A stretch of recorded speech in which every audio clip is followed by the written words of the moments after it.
Hello friends, welcome back to Karthikeya channel. Friends, ఈరోజు ఈ వీడియోలో Telugu Bigg Boss season 9 day 41 యొక్క హైలైట్స్ చూద్దాము. ఈరోజు కిచెన్లో ఆయుషాకి అండ్ దివ్యకి చిన్న గొడవ అయింది. ఆ గొడవ ఎందుకు అయిందంటే, ఆయుష చపాతీలు చేస్తా నాకు కొంచెం వంట నేర్పించమని దివ్యాని అడిగిద్ది. దివ్య ఉండి నేను కుకింగ్ విషయంలో రిస్క్ తీసుకోలేను అంటది. అప్పుడు ఆయుష నేను నేర్చుకోవాలి కదా అంటే, నేను మీ ఇంటికి వచ్చాను నేర్పిస్తా కానీ ఇప్పుడు రిస్క్ అయితే తీసుకోలేను అంటది. అక్కడ ఇద్దరికి కొంచెం చిన్న గొడవ అయింది. అదే సమయంలో ఆయుష ఫుడ్ ప్లేట్లు వేసుకుంటున్నప్పుడు డిమాండ్ పవన్ వచ్చి ఇంకా వైభవ్ తినలేదు అంటాడు. నేను నా కోట మాత్రం వేసుకుంటున్నానని ఆయుష అనిద్ది. అక్కడ వాళ్ళిద్దరికి మళ్ళీ గొడవ జరిగిద్ది ఆయుషకి అండ్ డిమాండ్ పవన్కి. డిమాండ్ పవన్ చాలా సర్ది చెప్పాలని చూస్తాడు. ఆయుష మాత్రం ఏమాత్రం పట్టించుకోదు. ఆయుష ఫుడ్ తినేటప్పుడు ఆయుష ప్లేట్లోకి మాడిపోయిన చపాతీ వస్తుంది. మళ్ళీ ఆయుష వచ్చి దివ్యతో గొడవ పడుతుంది. ఇందాక నేను చేస్తా అంటే వద్దన్నావు, నాకు నేర్పించలేదు, కానీ ఇది మాడిపోయిన చపాతీ ఎలా వేస్తావని అక్కడ కొంచెం గొడవ అయింది ఆయుషకి అండ్ దివ్యకి. తర్వాత ఆయుష రియలైజ్ అయ్యి దివ్య దగ్గరికి వచ్చి సారీ చెప్తుంది. నెక్స్ట్ హౌస్ మేట్స్కి హెరిటేజ్ గ్రూప్ వాళ్ళు ఒక చిన్న ఫన్నీ టాస్క్ ఇస్తాడు. ఈ టాస్క్ సంచాలక ఇమానియల్ ఉంటాడు.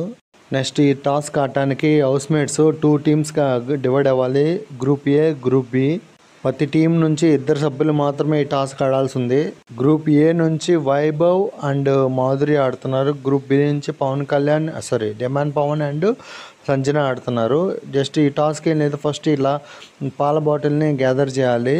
నెక్స్ట్ గ్యాదర్ చేసిన పాల బాటిల్ని ఒక టేబుల్ మీద పెట్టి నెక్స్ట్ ఈ టాస్క్లో ఆడుతున్న మన పార్ట్నర్కి ఐఫై ఇస్తే వాళ్ళు వచ్చి కంటిన్యూ చేస్తారు ఈ టాస్క్. నెక్స్ట్ ఈ టాస్క్లో పార్ట్నర్స్ వచ్చి సంజన అండ్ మాధురి వాళ్ళు వచ్చి పజిల్స్ ఫిల్ చేయాలి. పజిల్ పూర్తి చేసిన తర్వాత నెక్స్ట్ ఇక్కడికి వచ్చి టేబుల్ మీద క్లాత్ మీద పాల డబ్బా పెట్టి చిన్నగా క్లాత్ని చివరి వరకు బాటిల్ పడకుండా లాగాలి. నెక్స్ట్ ఈ రౌండ్లో డిమాండ్ పవన్ ఎందుకు వెనకబడ్డాడంటే, పజిల్ గేమ్లో కొంచెం సంజన కొంచెం అర్థం కాదు తనకి, అందువల్ల కొంచెం లేట్ అవుతుంది. అందుకని ఈ రౌండ్లో డిమాండ్ పవన్ కొంచెం స్లోగా ఉంటాడు. నెక్స్ట్ ఈ టాస్క్లో ఫైనల్ రౌండ్ వచ్చి ఆ పాల డబ్బాలకి స్టిక్కర్స్ అతికించాలి. నెక్స్ట్ ఈ టాస్క్లో సంచాలకులు వచ్చి ఇమాన్యుయల్ ఫైనల్గా చెక్ చేస్తాడు. సంజన వాళ్ళ 5 బాటిల్స్లో ఒక స్టిక్కర్ సరిగా అతికించారు కాబట్టి 4 బాటిల్సే కౌంట్ చేస్తాడు. ఇంకోటి ఏంటంటే, సంజన వాళ్ళ టీం పజిల్ వచ్చి కొంచెం ఒక్క లేయర్ కొంచెం పక్క జరిగి ఉంటుంది, దాన్ని కూడా కన్సిడర్ చేస్తాడు ఇమాన్యుయల్. ఫైనల్గా ఈ హెరిటేజ్ యొక్క టాస్క్లో గ్రూప్ ఏని విన్నర్గా ప్రకటిస్తారు. అంటే మాధురి టీము గెలిచినట్టుగా ఇమాన్యుయల్ ప్రకటిస్తారు. గెలిచిన టీంకి 6 months హెరిటేజ్ గ్రూప్ నుంచి ఫ్రీ సప్లైస్ ఉంటాయి. నెక్స్ట్ శనివారం ఎపిసోడ్లోకి వచ్చేసరికి అందరు కలర్ఫుల్గా రెడీ అవుతారు. నాగార్జున సార్ వస్తాడు ఈరోజు. నెక్స్ట్ నాగార్జున ఈరోజు 2 కెప్టెన్ని పొగుడతాడు, సుమన్ శెట్టి అండ్ గౌరవ్ని. అలాగే లేడీస్కి బెడ్ ఉండదు, ఆ కెప్టెన్ బెడ్ ఇస్తారు సుమన్ శెట్టి వాళ్ళు, అందుకని సుమన్ శెట్టి వాళ్ళని పొగుడతారు నాగార్జున. నెక్స్ట్ వైల్డ్ కార్డ్ ద్వారా హౌస్లోకి ఎంటర్ అయిన 6 హౌస్ మేట్స్కి బిగ్ బాస్ 6 పవర్స్ ఇచ్చి హౌస్లోకి పంపిస్తాడు. ఆ 6 పవర్స్ ఆ 6 మెంబర్స్కి డిజర్వా నాట్ డిజర్వా అంటే ఎలిజిబుల్ నాట్ ఎలిజిబుల్ అని ఓజీ అంటే ఒరిజినల్ హౌస్ మేట్స్ని అడుగుతారు. నెక్స్ట్ ఒక్కొక్క పవర్ గురించి 2 ఒరిజినల్ హౌస్ మేట్స్ తన యొక్క అభిప్రాయాన్ని చెప్పాలి, డిజర్వా నాట్ డిజర్వా అని. నాగార్జున ఫస్ట్ మాధురిని పిలిచి మాధురి పవర్ గురించి డిస్కస్ చేయమని 2 హౌస్ మేట్స్ని అడుగుతాడు. మాధురి యొక్క పవర్ ఏంటంటే, నామినేషన్ నుంచి సేవ్ చేసే పవర్ ఉంటుంది మాధురి దగ్గర. ఇప్పుడు మాధురికి ఉన్న పవర్ గురించి 2 ఒరిజినల్ హౌస్ మేట్స్ డిజర్వా నాట్ డిజర్వా చెప్పాలి. మాధురికి ఉన్న పవర్ గురించి సంజన తన అభిప్రాయాన్ని చెప్తుంది. మాధురి ఇది డిజర్వ్ సార్, ఇది ఒక పర్సన్ని సేవ్ చేయటం చాలా ఇంపార్టెంట్ కదా, మాధురి తన పవర్ని యూజ్ చేసి కరెక్ట్ పర్సన్ సేవ్ చేయగలదని సంజన తన అభిప్రాయాన్ని చెప్తుంది. సంజన చెప్పిన అభిప్రాయాన్ని నాగార్జున స్టూడియోలో ఉన్న ఆడియన్స్ని తన ఓటింగ్ని చెప్పమంటారు. ఓటింగ్ చెప్తే 40% మెంబర్స్ సంజన చెప్పిన దానికి యాక్సెప్ట్ చేశారు, 60% మెంబర్స్ డిస్లైక్ కొడతారు. అంటే మాధురి ఈ పవర్కి నాట్ డిజర్వ్ అని ఆడియన్స్ యొక్క అభిప్రాయము. నెక్స్ట్ మాధురికి ఉన్న పవర్ గురించి దివ్య తమ అభిప్రాయం చెప్తుంది. ఏం చెప్తుంది అంటే, మాధురి గారు తనకు అనుకూలంగా ఉన్న వ్యక్తిని సేవ్ చేస్తారు, కరెక్ట్ పర్సన్ని సేవ్ చేయరు, ఒకవేళ తన వ్యతిరేకం ఉంటే వాళ్ళని సేవ్ చేయరని తన అభిప్రాయం ప్రకారం మాధురికి ఈ పవరు అన్డిజర్వ్ అని చెప్తుంది. దివ్య చెప్పిన అభిప్రాయం ప్రకారం ఆడియన్స్ ఓటింగ్ చూసుకుంటే ఆడియన్స్ ఓటింగ్ దివ్యకి సపోర్ట్ చేస్తారు. దివ్య చెప్పింది కరెక్ట్ అని 88% మెంబర్స్ లైక్ కొడతారు, 12% మెంబర్స్ మాత్రం డిస్లైక్ కొడతారు. అంటే దివ్య చెప్పిన విధంగా మాధురికి ఈ పవరు అన్డిజర్వ్. ఆడియన్స్ ఓటింగ్ ప్రకారం మాధురికి పవరు అన్డిజర్వ్ కాబట్టి మాధురి నుంచి పవర్ తీసేసుకుంటారు. మాధురికి పెట్టుకున్న కిరీటము, మాధురి యొక్క పవర్ స్టోను మొత్తము కెప్టెన్ వైభవ్ని స్టోర్ రూమ్లో పెట్టేమని నాగార్జున చెప్తాడు. నెక్స్ట్ నాగార్జున వచ్చి మాధురికి అండ్ పవన్ కళ్యాణ్కి మధ్య జరిగిన గొడవలో తప్పు ఎవరిదని సుమన్ శెట్టిని అడుగుతాడు. సుమన్ శెట్టి వచ్చి మాధురి అదే తప్పు సార్ అని చెప్తాడు. ఇప్పుడు నాగార్జున గారు పవన్ కళ్యాణ్కి అండ్ మాధురికి జరిగిన మధ్యన గొడవ ఒకసారి వీడియో చూపిస్తాడు. ఆ వీడియో చూసిన తర్వాత మాధురితో నాగార్జున ఇలా అంటాడు, అమ్మ నువ్వు చెప్పిన విధానం తప్పు, నువ్వు చెప్పిన పాయింట్ తప్పు కాదు, కానీ చెప్పే విధానం మాత్రం కొంచెం మార్చుకోవాలి, మార్చుకుంటే టాప్లో ఉంటావు అని చెప్తాడు. సరే అని చెప్తుంది మాధురి. నెక్స్ట్ నిఖిల్కున్న పవర్ వచ్చి కెప్టెన్సీ కంటెండర్ డైరెక్ట్గా టాస్క్ ఆడకుండానే కెప్టెన్సీ కంటెండర్ అయ్యే పవర్ ఉంది. ఈ పవరు నిఖిల్ డిజర్వా అన్డిజర్వా అని ఇద్దరు హౌస్మేట్స్ ఎవరు మాట్లాడతారు చూద్దాము.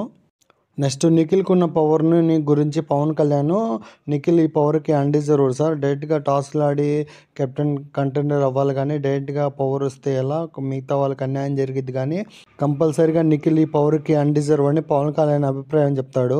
పవన్ కళ్యాణ్ అభిప్రాయం ప్రకారం నిఖిల్ ఈ పవర్కి అన్డిజర్వ్ కదా.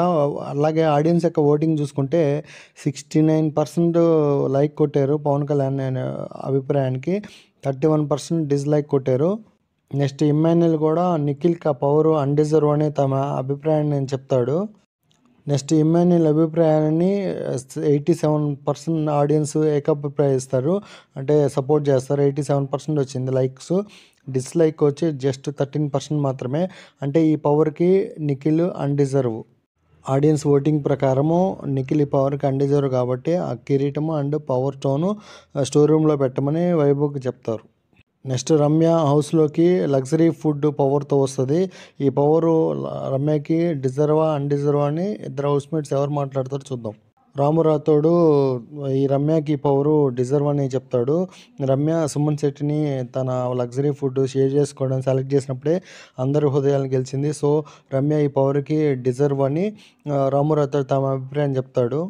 రామురావు రాథోడ్ చెప్పిన అభిప్రాయం ప్రకారం ఆడియన్స్ ఓటింగ్ చూస్తుంటే 81% సపోర్ట్ చేస్తారు. అంటే ఈ పవర్కి రమ్య డిజర్వ్ అని ఆడియన్స్ అభిప్రాయం. నెక్స్ట్ ఇంకో హౌస్మేట్ ఎవరు రమ్యకున్న పవరు అన్డిజర్వ్ అని మాట్లాడటానికి ఇష్టపడరు. సో రమ్యకి పవరు డిజర్వ్ అని నాగార్జున ప్రకటిస్తారు. నెక్స్ట్ రమ్యని పవన్ కళ్యాణ్ని కన్ఫెక్షన్ రూమ్లోకి పిలిపించి ఒక వీడియో చూపిస్తాడు. ఆ వీడియోలో రమ్య మాధురితో పవన్ కళ్యాణ్ కంటే అమ్మాయిలు పిచ్చి ఉంటుంది, ఎక్కడంటే అక్కడ టచ్ చేస్తూ ఉంటాడని చెప్పే వీడియో పవన్ కళ్యాణ్కి చూపిస్తాడు. ఈ వీడియో చూసిన తర్వాత నాగార్జున రమ్యతో, అమ్మ నువ్వు పవన్ కళ్యాణ్ యొక్క క్యారెక్టర్ని ఫస్ట్ నుంచి చూడలేదు కదా, ఇలా అనకూడదు, ఇలా డైరెక్ట్గా అనకూడదు అమ్మాయిలు పిచ్చని. అంటే రమ్య సారీ సార్, నేను జరిగేది కరెక్ట్ అయినా కానీ నేను వాడిన పదాలు మాత్రం తప్పని సారీ చెప్తుంది పవన్ కళ్యాణ్కి రమ్య చెప్పిన అభిప్రాయాన్ని ఆడియన్స్కి ఓటింగ్ ఇస్తే 50-50 అంటే ఇంకా పవన్ కళ్యాణ్ అట్లాగే చేస్తున్నాడని ఆడియన్స్ యొక్క అభిప్రాయము. పవన్ కళ్యాణ్ యొక్క బిహేవియర్ మార్చుకోవాలని దీని అర్థము. Next Nagarjuna Rithu Chowdary and Demon పవన్ని కన్ఫెక్షన్ రూమ్లోకి పిలిపించి ఒక వీడియో చూపిస్తాడు. ఆ వీడియో ఏంటంటే రమ్య డెమాన్ పవన్ని రీతు చౌదరి గురించి అడుగుతుంది, నువ్వు రీతు చౌదరిని లవ్ చేస్తున్నావు అంటే, లేదు లవ్ చేయట్లేదు, జస్ట్ అది ఫ్రెండ్షిప్పే, అట్లా జస్ట్ కంఫర్ట్ జోను అని చెప్తాడు. నెక్స్ట్ డిమాండ్ పవన్ చెప్పిన అభిప్రాయాన్ని ఆడియన్స్లో పెడితే audience voting 100% fake, demon Pavan చెప్పింది కరెక్ట్ కాదని రిజల్ట్ ఇస్తారు. నెక్స్ట్ సాయికి ఉన్న పవర్ ఏంటంటే ఇమ్యూనిటీ పవరు సాయికి డిజర్వ్ అన్డిజర్వ్ అని ఇద్దరు హౌస్మేట్స్ మాట్లాడతారు చూద్దాం. సాయికి ఉన్న పవరు డిజర్వ్ అని డిమాండ్ పవన్ తన అభిప్రాయాన్ని చెప్తాడు. నెక్స్ట్ సాయికి ఉన్న ఇమ్యూనిటీ పవర్ గురించి భరణి ఉండి, ఇట్లా ఇమ్యూనిటీ పవర్ సాయికి డిజర్వ్ కాదు సార్, ఇమ్యూనిటీ పవర్ ఉంటే నామినేషన్లోకి పెట్టలేం కదా అని తన అభిప్రాయం చెప్తాడు. భరణి యొక్క అభిప్రాయం ప్రకారం ఆడియన్స్ ఓటింగ్ చూసుకుంటే ఆడియన్స్ భరణి చెప్పిన దానికి 31% లైక్ కొట్టారు, 69% డిస్లైక్ కొట్టారు. అంటే సాయి ఇమ్యూనిటీ పవర్కి డిజర్వ్ అని అర్థం. నెక్స్ట్ దివ్య కూడా సాయికి ఉన్న ఇమ్యూనిటీ పవర్ గురించి అన్డిజర్వ్డ్ అని చెప్తుంది. దివ్య చెప్పిన అభిప్రాయాన్ని ఆడియన్స్ 87% డిస్లైక్ కొట్టారు, జస్ట్ 13% మాత్రమే లైక్ కొట్టారు. అంటే సాయికి ఉన్న ఇమ్యూనిటీ సాయి డిజర్వ్ అని అర్థం. నెక్స్ట్ ఆయుషకు ఉన్న పవర్ ఏంటంటే ఒక హౌస్మేట్ని డైరెక్ట్గా నామినేషన్లో పెట్టేయచ్చు. ఆయుషకు ఉన్న డైరెక్ట్ నామినేషన్ పవర్ని తనుజ సపోర్ట్ చేసి ఆయుష ఈ పవర్కి డిజర్వ్ అని తన అభిప్రాయం చెప్తుంది. తనుజ చెప్పిన అభిప్రాయం ఆడియన్స్ ఓటింగ్ ప్రకారం చూసుకుంటే 88% లైక్ కొట్టారు, జస్ట్ 12% డిస్లైక్ కొట్టారు. అంటే తనుజ అభిప్రాయం ప్రకారం ఆయుషకి ఈ డైరెక్ట్ నామినేషన్ డిజర్వే. నెక్స్ట్ ఆయుషకు ఉన్న డైరెక్ట్ నామినేషన్ గురించి రీతు చౌదరి కూడా అన్డిజర్వ్ అని చెప్తుంది. ఆడియన్స్ ఓటింగ్ ప్రకారం చూసుకున్నట్లయితే రీతు యొక్క అభిప్రాయాన్ని 94% డిస్లైక్ కొట్టారు, 6% మాత్రమే లైక్ కొట్టారు. అంటే ఆడియన్స్ అభిప్రాయం ప్రకారము ఆయుషకి direct nomination power డిజర్వే. Next Nagarjuna తనుజని confession రూమ్లోకి పిలిపించి ఒక వీడియో చూపిస్తారు. ఆ వీడియో ఏంటంటే మాధురి అండ్ రమ్య తనుజ గురించి మాట్లాడతారు. ఏమని మాట్లాడతారంటే పవన్ కళ్యాణ్ ఆ విధంగా అమ్మాయిలు మేము చేస్తున్నారంటే తనుజ సపోర్ట్ చేస్తుంది, తనుజకి ఇష్టం లేకుండానే పవన్ కళ్యాణ్ తనుజ మీద చేతులు వేస్తున్నాడా, ఏమాత్రము తనుజ సపోర్ట్ లేకుండా చేస్తున్నాడు ఇదంతా అని చూపిస్తాడు వీడియో. తనుజ మాత్రం తన ఎక్స్ప్లెనేషన్ ఇచ్చుకుంటుంది. నేను ఫస్ట్లోనే చెప్పాను సార్ ఇలా టచ్ చేయొద్దు తాకొద్దని ఎక్స్ప్లెయిన్ ఇచ్చుకుంటుంది. పవన్ కళ్యాణ్ విషయంలో తనుజ ఇచ్చిన ఎక్స్ప్లెనేషన్కి ఆడియన్స్ ఓటింగ్ చూసుకుంటే తనుజ ఇచ్చిన ఎక్స్ప్లెయిన్ 88% లైక్ కొట్టారు, 12% మాత్రం డిస్లైక్ కొట్టారు. అంటే ఆడియన్స్ తనుజ నమ్ముతున్నారు. అలాగే నాగార్జున ఇంకా ఎంఎన్ఎల్ని బాగా ఎంటర్టైన్ చేస్తున్నావు, అలాగే కొన్ని రూల్స్ బ్రేక్ చేస్తున్నావు. అంటే ఏ రూల్స్ అంటే లగ్జరీ ఫుడ్ ఐటెంలో తెలియకుండా ఫుడ్ తినేస్తాడు ఇమ్మాన్యుయల్, అది నాగార్జున చెప్తాడు. ఇమ్మాన్యుయల్ నాగార్జున ఒక రిక్వెస్ట్ పెట్టుకుంటాడు లగ్జరీ ఫుడ్ ఐటెంలో తను కూడా యాడ్ చేయమని. అప్పుడు నాగార్జున ఆడియన్స్ ఓటింగ్ అడుగుతాడు. ఆ ఓటింగ్లో కానీ నీకు ఎక్కువ పాజిటివ్ వస్తే మాత్రం మంచి ఫుడ్ పార్టీ ఇస్తా అంటాడు నాగార్జున. ఆడియన్స్ ఓటింగ్ ప్రకారం 100% లైక్ కొడతారు, ఇమ్మాన్యుయల్ సపోర్ట్ చేస్తారు ఆడియన్స్, డిస్లైక్స్ ఏం రావు. ఆడియన్స్ ఓటింగ్ ద్వారా ఇమ్మాన్యుయల్ సపోర్ట్ చేశారు కాబట్టి ఇమ్మాన్యుయల్కి మంచి ఫుడ్ పార్టీ ఇస్తా అంటాడు నాగార్జున. అలా తెచ్చిన ఫుడ్ అంతా తను ఒక్కడే తినాలి, కొంచెం అవసరమైతే కొంచెం తనుజాకు పెట్టచ్చు అని చెప్తాడు. మాధురి గారు పెట్టిన రిక్వెస్ట్ ప్రకారం నాగార్జున గారు కొత్త మోనిటర్ని సెలెక్ట్ చేయాలని చెప్తాడు. దానికి ఒక టెస్ట్ పెడతారు మాధురికి అండ్ దివ్యకి, ఇద్దరికి సేమ్ క్వశ్చన్ వేస్తాడు. ఇద్దరు ఈ ఆన్సర్స్ కానీ ఈక్వల్గా వస్తే మాధురిని ఫుడ్ మానిటర్గా పెడతా అని చెప్తాడు. ఇద్దరికి టెస్ట్ పెడతాడు, ఇద్దరు ఈక్వల్గా రాస్తారు answers. So next food monitor వచ్చి మాధురిని. అంతే ఫ్రెండ్స్ ఈ వీడియో. నెక్స్ట్ వీడియోలో మళ్ళీ కలుసుకుని, నా వీడియో నచ్చితే లైక్ చేయండి, షేర్ చేయండి, కామెంట్ చేయండి, సబ్స్క్రైబ్ చేసుకోవటం మాత్రం మర్చిపోవద్దు. Thank you for watching. Subscribe.